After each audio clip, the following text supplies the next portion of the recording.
రాజ్యసభ సభ్యత్వానికి రాజీనామా చేసిన బీసీ సంక్షేమ సంఘం జాతీయ అధ్యక్షుడు ఆర్ కృష్ణయ్యను నాగర్ కర్నూల్ కాంగ్రెస్ ఎంపీ మల్లు రవి కలిశారు. విద్యానగర్లోని కృష్ణయ్య నివాసానికి వెళ్లిన మల్లు రవి కాంగ్రెస్లోకి రావాలని ఆహ్వానించినట్లు బీసీ సంక్షేమ సంఘం నాయకులు చెప్పారు.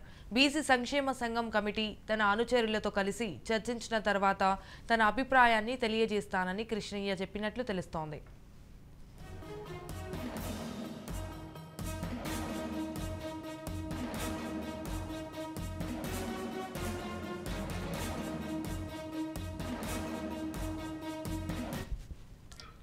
రాజ్యసభ సభ్యత్వానికి రాజీనామా చేసిన బీసీ సంక్షేమ సంఘం జాతీయ అధ్యక్షుడు ఆర్ కృష్ణయ్యను నాగర్ కర్నూల్ కాంగ్రెస్ ఎంపీ మల్లు రవి కలిశారు. విద్యానగర్లోని కృష్ణయ్య నివాసానికి వెళ్లిన మల్లు రవి కాంగ్రెస్లోకి రావాలని ఆహ్వానించినట్లు బీసీ సంక్షేమ సంఘం నాయకులు చెప్పారు.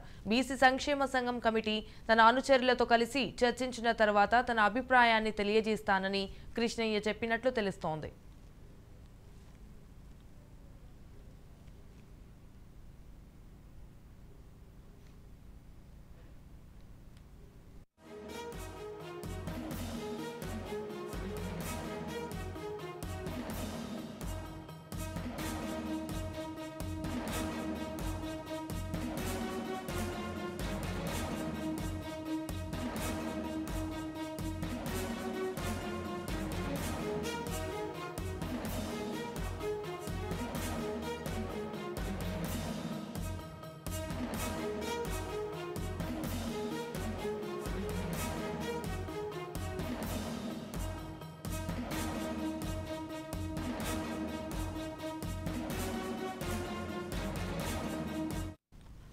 రైట్, ఇక ఇదే అంశానికి సంబంధించి మరిన్ని డీటెయిల్స్ మా Telangana bureau chief Mahender Reddy phone in ద్వారా అందిస్తారు. మహేందర్, బీసీ ఉద్యమాన్ని బలోపేతం చేయడమే కోసమే తాను రాజ్యసభ పదవికి రాజీనామా చేశానని బీసీ సంక్షేమ సంఘం అధ్యక్షుడు ఆర్ కృష్ణయ్య అయితే అన్నారు. మరి మొత్తానికి బీసీలు మాత్రం వెంట ఎంతమంది ఉన్నారో తెలియదు కానీ బీసీ ఉద్యమం దాదాపు పదవి కాలం అంతా కూడా అనుభవించి ఇప్పుడు వైసీపీ అధికారంలో లేని సందర్భంలో ఆయన వైసీపీకి రాజీనామా చేయడం అనేది హాట్ టాపిక్ గా మాట్లాడి జగన్ కూడా మనం విమర్శలు కూడా చేయడం, వైసీపీ నేతలు కూడా చాలా వరకు విమర్శలు చేయడం కనిపిస్తుంది.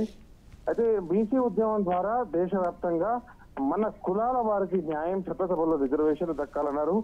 గతంలో ఇటు ఉమ్మడి రాష్ట్రంలో అనేక మిలిటెంట్ పోరాటాలు చేసి దీని ద్వారా మన హక్కులు సాధించుకుంటామని, ఈసారి గాంధీ మార్గంలో శాంతియుత పోరాటాలు చేస్తామని ఇటు ఆర్ కృష్ణ అయితే చెప్పుకొస్తున్నారు. మరి పార్టీ ఏర్పాటు కోసం ఒత్తిడి కూడా ఉందని కూడా తను చెప్తున్న పరిస్థితి కనిపిస్తుంది. ఇక జగన్ రాజకీయంగా వాడుకోవాలనుకున్నారని తను మాట్లాడడం అయితే హాట్ టాపిక్ గా మారింది.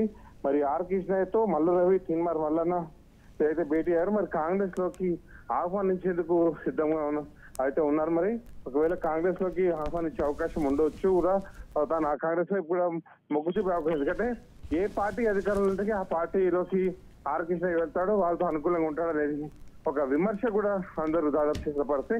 బీసీల నుంచే ముఖ్యంగా అనేక ఆయన పైన విమర్శలు వస్తున్న పరిస్థితి కనిపిస్తుంది. సో మొత్తానికి అయితే ఆర్ కృష్ణయ్య రాజీనామా తర్వాత ఇప్పుడు ఆయన ఏ పార్టీలోకి వెళ్తాడు, కాంగ్రెస్ పార్టీ నుంచి అయితే ఇప్పటికే తనకు ఆహ్వానాలు అయితే వస్తున్న పరిస్థితి కనిపిస్తుంది.